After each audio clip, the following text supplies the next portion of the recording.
Welcome to my channel. आज हम आपको केमिस्ट्री 201 की प्रिपरेशन करवाएंगे, यानी हम आपको उसमें जो इम्पोर्टेंट है वो सब कुछ बताएंगे। तो आप ये टॉपिक 1 से 70 तक पेपर आना है इंशाल्लाह फाइनल, तो इसमें से हम आपको जो इम्पोर्टेंट है वो बताएंगे इंशाल्लाह। सबसे पहले तो यहाँ फिजिकल केमिस्ट्री की और केमिकल सिस्टम की डेफिनेशन आ जाती है, थर्मोडायनेमिक्स की डेफिनेशन आती है, और ये ग्रीक वर्ड है, ये एमसीक्यूज में बहुत ज़्यादा आता है। सही है। इसकी कुछ प्रॉपर्टीज हैं वो देख रहे हैं, वो प्रॉपर्टीज भी बहुत आती हैं कि आप राइट करें प्रॉपर्टीज ऑफ थर्मोडायनेमिक्स या इक्विलिब्रियम थर्मोडायनेमिक्स और रिवर्सिबल थर्मोडायनेमिक्स में डिफरेंस आ सकता है। केमिस्ट्री 201 में कभी भी कॉन्सेप्चुअल क्वेश्चन नहीं आता, इसमें हमेशा डेफिनेशंस, एक्सप्लेनेशंस, प्रॉपर्टीज या फिर किसी चीज की डेरिवेशन आ जाती है। थर्मोडायनेमिक सिस्टम इतना नहीं आता, लेकिन ओपन क्लोज्ड और आइसोलेटेड सिस्टम में जो है डिफरेंस बहुत ज्यादा आ जाता है, तो ये आपने कर लेना है। उससे आगे हम आ जाए तो इक्विलिब्रियम आ जाता है, इक्विलिब्रियम की कंडीशन भी आती है, और आइसोलेटेड में इक्विलिब्रियम कैसे वर्क करता है और नॉन आइसोलेटेड सिस्टम में कैसे वर्क करता है ये भी आ सकता है। अच्छा, यहाँ टाइप्स आ जाती है, मैकेनिकल इक्विलिब्रियम, मटेरियल इक्विलिब्रियम, तो इनकी डेफिनेशन आ जाती है, उससे ज्यादा कुछ नहीं आता। थर्मोडायनेमिक्स की प्रॉपर्टीज बहुत ज्यादा आती हैं, ये आप नोट डाउन कर ले, बहुत इंपॉर्टेंट है ये। टेम्परेचर में कुछ इस तरह खास नहीं आता, बस टेम्परेचर जो है वो उसका यूनिट कभी कभी आ जाता है, या उसकी सिमिलाइजेशन आ जाती है कि वो किससे हम जो है वो जाहिर करते हैं। उसके बाद प्रेशर और मोल, इनकी डेफिनेशन भी आ सकती है वैसे, अदरवाइज ये इतनी इम्पोर्टेंट नहीं है।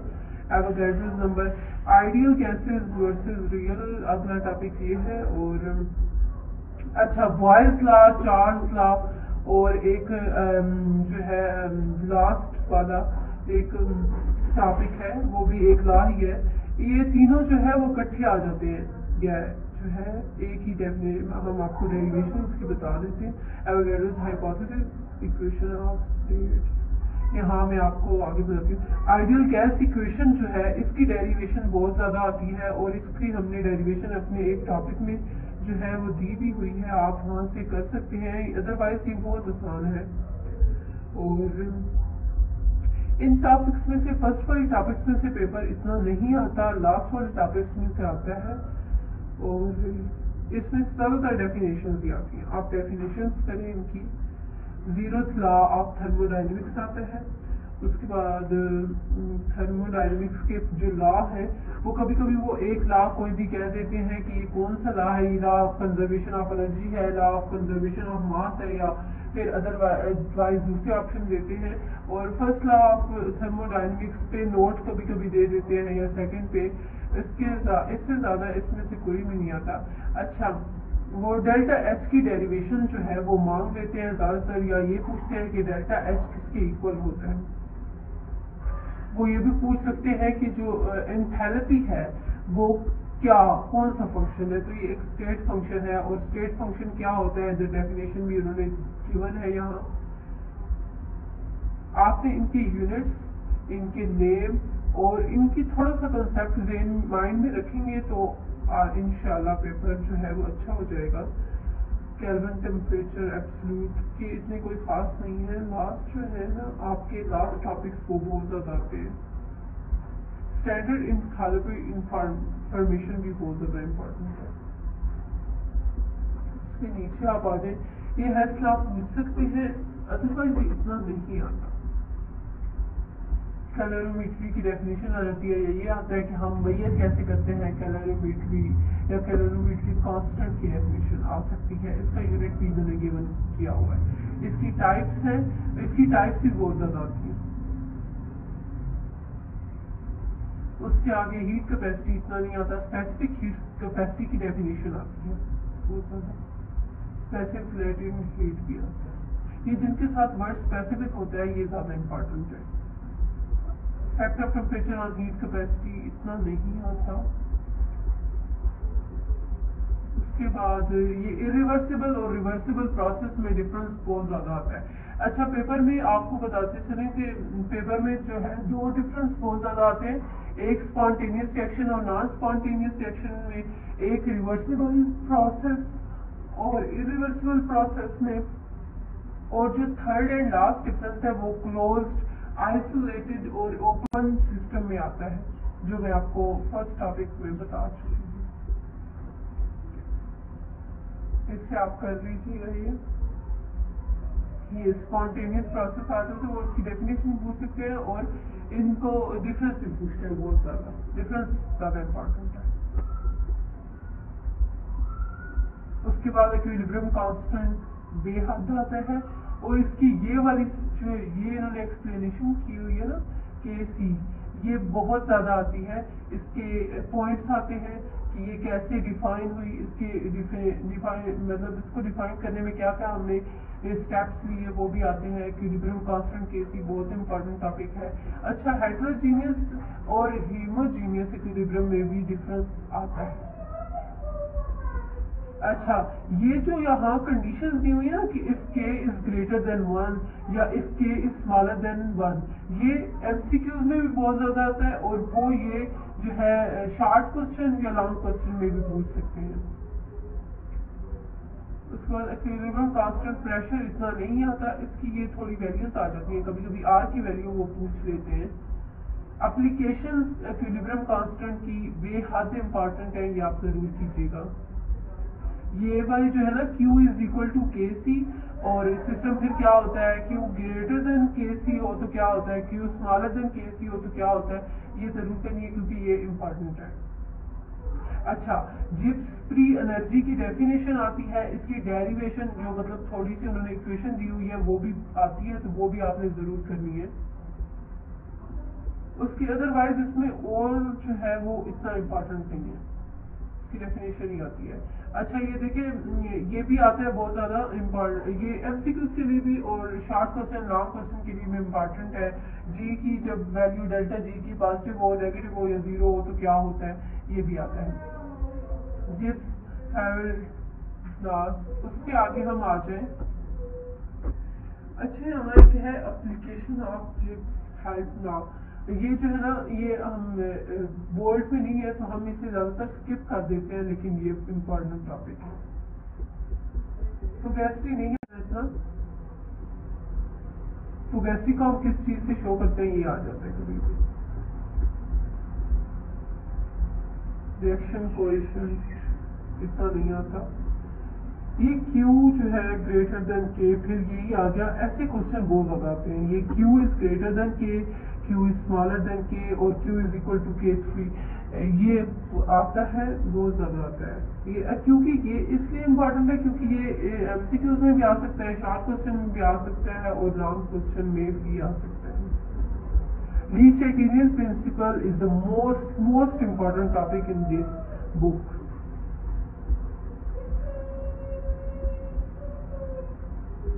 कंसंट्रेशन से रिलेटेड भी क्वेश्चन आते हैं। ऐसा कोई कॉन्सेप्चुअल क्वेश्चन नहीं आता आपका। केमिस्ट्री 201 इसके हाथ से बहुत ज्यादा इजी है कि इसमें कोई जो है वो कॉन्सेप्चुअल क्वेश्चन नहीं आता। बैकवर्ड रिएक्शन और फॉरवर्ड रिएक्शन में भी कभी कभी आ जाता है और वो एक इतनी इक्वेशंस नहीं आती, बिल्कुल भी इक्वेशंस का आपको ये है एक फैसिलिटी की इक्वेशन नहीं आती। प्रॉपर्टीज पूछ सकते हैं, वो लिक्विड की प्रॉपर्टीज पूछते हैं और सबसे ज्यादा जो है लिक्विड में इम्पोर्टेंट क्वेश्चन ये है कि वो पूछते हैं कि वाटर जो है वो यूनिवर्सल कांस्टेंट क्यों है, उसकी ऐसी कौन सी प्रॉपर्टीज है। और वो ये भी पूछते हैं MCQs में कि वो कौन सी चीज है जो हर चीज को अपने अंदर डिजॉल्व कर लेती है और उसे हम यूनिवर्सल कांस्टेंट कहते हैं, तो वो वाटर है जो कि हर चीज को अपने अंदर डिजॉल्व कर देता है। विस्कोसिटी की डेफिनेशन आती है, इसके मीनिंग भी कभी कभी आते हैं, लो विस्कोसिटी और हाई विस्कोसिटी है। रिफ्रैक्टिव इंडेक्स की डेफिनेशन बहुत ज्यादा आती है, आपके पेपर में इतनी एक्सप्लेनेशन नहीं आती, बस डेफिनेशन सीखी आती है, तो आप डेफिनेशन पे ज्यादा ध्यान दें क्योंकि इसकी डेफिनेशन बहुत आसान होती है। और इसके अगर आप डेफिनेशन के साथ उसकी एक छोटी सी इक्वेशन लिख देंगे, जैसे फॉर एग्जांपल ये जो है टॉपिक है डाइपोल मूवमेंट, तो उसके साथ आप उसकी ये छोटी सी जो है लिख देंगे अगर इक्वेशन, तो आपको मार्क्स उन पे इम्प्रेशन अच्छा पड़ता है तो वो आपको मार्क्स भी अच्छे देंगे।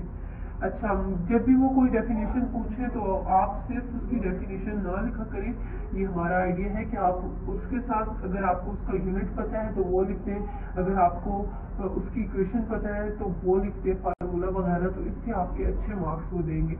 काफ़ी बच्चे ये कहते हैं कि उनकी वो डेफिनेशंस लिखते हैं लेकिन उनके फुल मार्क्स नहीं आते। तो ये आपकी प्रेजेंटेशन पे भी डिपेंड करता है। आप पहले डेफिनेशन की हेडिंग दें, उसके बाद डेफिनेशन लिखें, फिर यूनिट की हेडिंग दें, यूनिट लिखें, इक्वेशन की हेडिंग दें, इक्वेशन लिखें। इस तरह पेपर अच्छा इम्पैक्ट पड़ता है उन पे पेपर का। उसके बाद डाइपोल इंफ्लेक्शन है, ये आप देख लें, ये भी इम्पोर्टेंट है। और ये एंथ्रोसाइट्स जो होते हैं इनको हम रेड ब्लड सेल्स भी कहते हैं। ये कभी कभी आ जाता है एमसीक्यू में, हम सोचते हैं कि बायो का आया है लेकिन नहीं, इन्होंने ये यहाँ एक एग्जाम्पल दी हुई है और इसमें ये है। और जो है आपको रेड ब्लड सेल्स का बता दूं कि वो उसका 4 प्रोटीन यूनिट होता है। तो इसमें आपने बिल्कुल कंफ्यूज नहीं होना। जो लास्ट में कि वो 4 प्रोटीन सब यूनिट्स होते हैं उसमें, और एक हीम मॉलिक्यूल होता है, ये भी आ जाता है और बच्चे कंफ्यूज हो जाते हैं। अनयूजुअल प्रॉपर्टीज ऑफ वाटर बेहद इम्पोर्टेंट है। जो वाटर से रिलेटेड है ना, अनयूजुअल प्रॉपर्टीज की प्रॉपर्टीज को आप अगर अलग-अलग लिखेंगे, इसकी कोहेशन, विस्कोसिटी और इसकी स्ट्रेंथ, ये सब कुछ आप अलग-अलग हेडिंग्स पे लिखेंगे तो ज़्यादा अच्छा रहेगा। अदरवाइज इसमें यही इम्पोर्टेंट है। इम्पोर्टेंट टॉपिक्स बहुत कम है, अगर आप इनको इम्पोर्टेंट टॉपिक्स को ही कर लेते हैं, ये देखिए water as a universal solid, तो आपका बेहद जो है मतलब आपका 60% पेपर तो बहुत अच्छा होगा। कोलिगेटिव प्रॉपर्टीज की डेफिनेशन बहुत ज़्यादा आती है। आगे आ जाए तो एनोमलीज कोलिगेटिव प्रॉपर्टी की भी डेफिनेशन आती है। आइडियल और नॉन आइडियल सॉल्यूशन में डिफरेंस आता है कि आइडियल कौन सा होता है। अच्छा, रॉल्स लॉ इतना नहीं आता लेकिन आता जरूर है, मतलब आ सकता है आपका, 1-2 पेपर्स में आया हुआ है। वेपर प्रेशर लोअरिंग भी आता है लेकिन ये इतना ज्यादा नहीं है। फ्रीजिंग पॉइंट डिप्रेशन, ये सिर्फ जो है कॉन्सेप्ट की है, ये आप इनको एक दफा देख लें, इनका कंसेप्ट क्लियर कर लें तो आपके लिए मुश्किल नहीं होगा यकीनन। ये आप इनकी NaCl देखें, इनकी एग्जाम्पल जरूर देखिएगा क्योंकि बहुत से क्वेश्चन आते हैं और बच्चे समझते हैं कि ये हमारी बुक में से नहीं आई, ये तो बायो के हैं या फिर अदरवाइज किसी और बुक के हैं, लेकिन उन्होंने एग्जाम्पल में गिवन दिया होता है। ईशू में कोई भी पेपर जो है वो आउट ऑफ सिलेबस नहीं आता। बॉइलिंग पॉइंट एलिवेशन आता होता है। अच्छा, ऑस्मोटिक प्रेशर की डेफिनेशन आती है, इससे ज्यादा ऑस्मोटिक प्रेशर कुछ नहीं आता। हेनरीज लॉ इम्पोर्टेंट है, ये आता होता है और इसको हमने जरूर, हेनरीज लॉ आ गया और इसका ये आता है कि ये किसने जो है हेनरीज लॉ कब स्टेट किया और किसने किया, और इसकी ये आता भी बहुत है। आपने इसकी स्टेटमेंट याद कर लेनी है बिल्कुल एग्जैक्टली। एप्लीकेशन हेनरी लॉ की आती होती हैं, वो कभी भी कहते हैं कि 2 एप्लीकेशन दे दे, कोई भी इलेक्ट्रोलाइट सॉल्यूशन की डेफिनेशन आती होती है, अदरवाइज ये इम्पोर्टेंट नहीं है। आयनिक सॉल्यूशन में ये पूछते हैं कि एनाइन क्या होते हैं और कैटाइन क्या होते हैं, ये आपको पता होना चाहिए, ये तो बहुत ज्यादा सिंपल है। अच्छा, इंथैल्पी ऑफ सॉल्यूशन, इंथैल्पी से रिलेटेड कोई इतना खास क्वेश्चन नहीं आता। हाँ, डेरिवेशन जितनी भी है इंथैल्पी में वो आती है और डेल्टा H2 की जो है वो बहुत आता है। हमने पास पेपर्स में से बहुत देखा है। इंटरमॉलिक्यूलर फोर्सेस इन सॉल्यूशन, ये इतनी नहीं आती। सॉल्यूशन की डेफिनेशन ही ज्यादातर आती है, पास पेपर्स में भी यही देखा गया है। अच्छा, कंसंट्रेशन की यूनिट्स बहुत इंपॉर्टेंट है, तो इनको आपने देख लेना है, वॉल्यूम, प्रेशर, मास परसेंट वगैरह को। अदरवाइज इनके और क्या है, यूनिट ऑफ कंसंट्रेशन, ये आपने देख लेना, ये बहुत इंपॉर्टेंट है। अच्छा, एक इम्पॉर्टेंट अनाउंसमेंट, हम हमारे चैनल में इंशाल्लाह जल्द जो है वो और भी जो है वीडियोस ऐसी बनाएगा जिसमें आपको इम्पोर्टेंट पता चले, तो आप हमारे चैनल को सब्सक्राइब और लाइक जरूर करें और इसको शेयर भी करें, क्योंकि केमिस्ट्री 201 के बच्चे बहुत ज़्यादा परेशान हैं कि हम कैसे करेंगे। ये बहुत इजी बुक है, आप इसको इजी लें, इजी करके सिर्फ कॉन्सेप्ट क्लियर करें, आपका कंसेप्चुअल पेपर नहीं होगा। डेफिनेशंस और डिफरेंस आप कर लेना तो आपका जो है वो 30% पेपर जो है वो इजीली हो जाएगा। हमें इजाज़त दीजिए, अल्लाह हाफिज़।